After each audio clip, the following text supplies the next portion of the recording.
So in Throne of Liberty, we have some updates, some news from the devs. Be aware that the timetable for the upcoming castle siege will actually be changed. For me, it's now 4 o'clock instead of 3 o'clock, and you can see all of the adjusted times here. So EU has gone to 5 p.m. CET. So yeah, just check your calendar and have a look out for that. The siege event will be a whole lot of fun. And I believe, unlike the tax delivery event, which honestly was a massive mess, at least for me, I was not a defender, I was an attacker. So everybody was flagged as red, which meant everybody was attacking everybody. You probably experienced that too. But hopefully with this castle siege, at least from what I can see, your allies will be similarly flagged as blue if they're your guild, green if they're your allies of that guild, but everybody will still be red. But there should be a new color, yellow, for the usurpers, the current occupiers of the whole castle. Meaning it should be a lot easier to discern friend from foe. You'll still be able to attack everybody, so it can still be a complete mess, but it shouldn't be as bad as, say, the tax delivery. Literally everybody was just attacking everybody, people were going for kills, and it was an absolute mess. On my server, what happened was we ran out of time. We never killed the golem, and the golem never got to the tax delivery area. However, very importantly, there has been a game exploit or a bug that you can abuse to get to certain locations where you shouldn't normally. And this has been publicly announced by the devs, for good or for worse, so the defenders can prepare appropriately. Basically, you're going to go to the west side of the castle over here, and you're going to be able to use these roofs to ultimately get to the inner courtyard of the castle, potentially surprising the defenders, giving you as the attackers a bit of an advantage getting to that inner courtyard with not a lot of resistance. If you check the comments to this, it's quite amusing. People are really making a big deal of it. But the takeaway is that, yeah, it's funny. They, rather than fixing it, they publicly announce it, and then even more people can take advantage of it. But I guess the devs have acknowledged with themselves, I'm sure they would have fixed it if they could. And basically we're like, we don't have enough time to implement something. Do we announce it, or do we just not acknowledge it at all? And compared to most game companies, they decided they will acknowledge it, and yeah, admit it's a flaw, and they will make sure everybody's aware of it, so we're all on a level playing field. And honestly, in my opinion, that's totally fair. I prefer a game company to announce a bug or an exploit publicly rather than pretending it doesn't exist. Sure, will more people abuse it?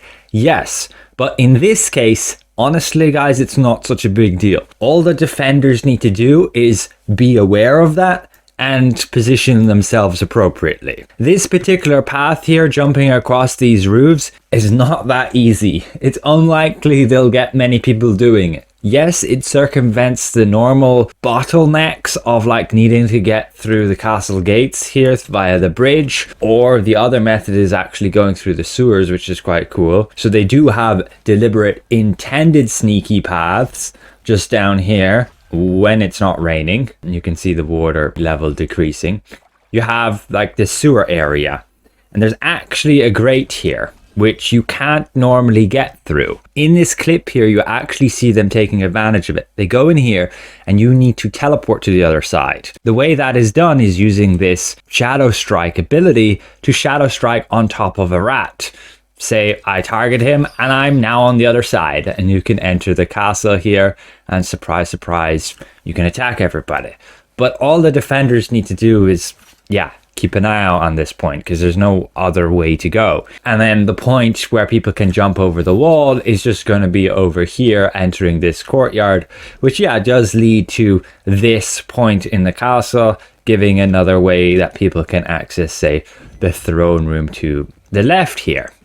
That's ultimately just something they're going to have to be aware of and consider when creating their planning to appropriately defend the castle. Personally, it's totally fine. It's just another path that they can take to infiltrate it, and ultimately there are only 3 ways into the throne room, and that's it. There's no other way to it, so it doesn't really change much stuff that you can get, yes, sure, into the inner courtyard here via just another path. So in my opinion, people are overreacting quite a bit here in the comments. This is an amusing take, but yeah, it could be a lot of fun. I just hope it's not going to be a complete mess like we had with the tax delivery. For me, tax delivery was a bit of a fail on our server. Nobody got anything. We didn't kill the golem, and the golem didn't get to the castle, which is still somewhat of a win for us attackers who didn't want the tax going to the castle, because we still want those taxes, and it gives us then another chance to destroy the golem and potentially coordinate better with each other next time rather than just slaughtering each other. But I still think teams need to be separated, defenders, attackers, and that's that. Like we will most likely see with the castle. Defenders are going to be yellow, you and your allies are going to be blue, and everyone else is going to be red. You're still going to be able to attack everybody if you want, but at least you know attackers are all red. What is somewhat amusing is after they post this about the exploits, the unintended tactics, they posted this enforcement actions update. But this is about RMT, real money trading. People basically exchanged Lucent for like a real money price. You could even be just a great friend and be doing it via the auction house, but that's against the terms of service. So don't transfer Lucent between each other by buying and selling things on the auction house that is outside of the standard costs of items. For example, I could post a super useless item for a ton of Lucent, and then somebody would buy that, basically giving me a ton of Lucent.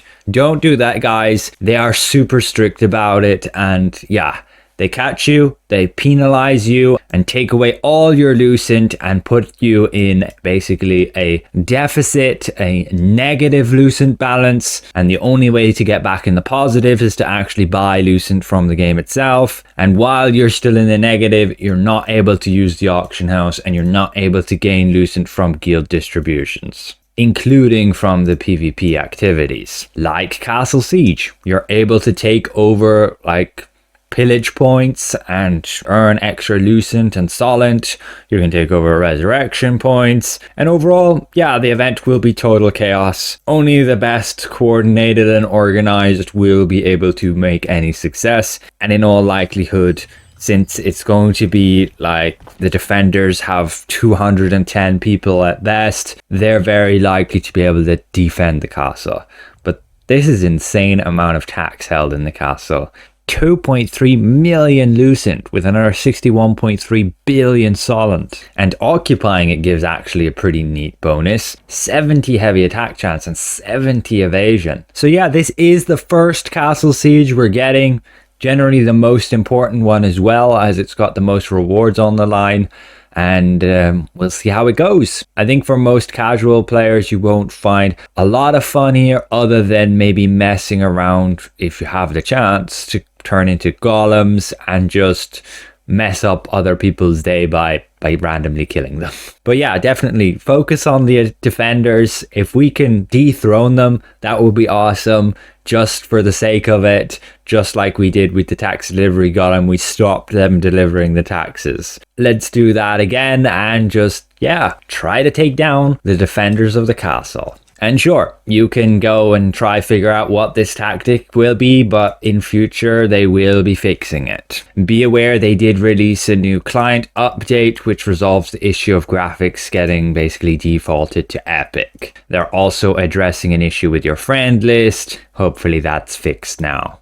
But yeah, be aware again of the time change there for the Siege event, and just check your map here in your daily schedule, and it should be listed there for tomorrow at a certain time depending on your server. Thanks all for watching, and we'll see you guys around. Goodbye for now.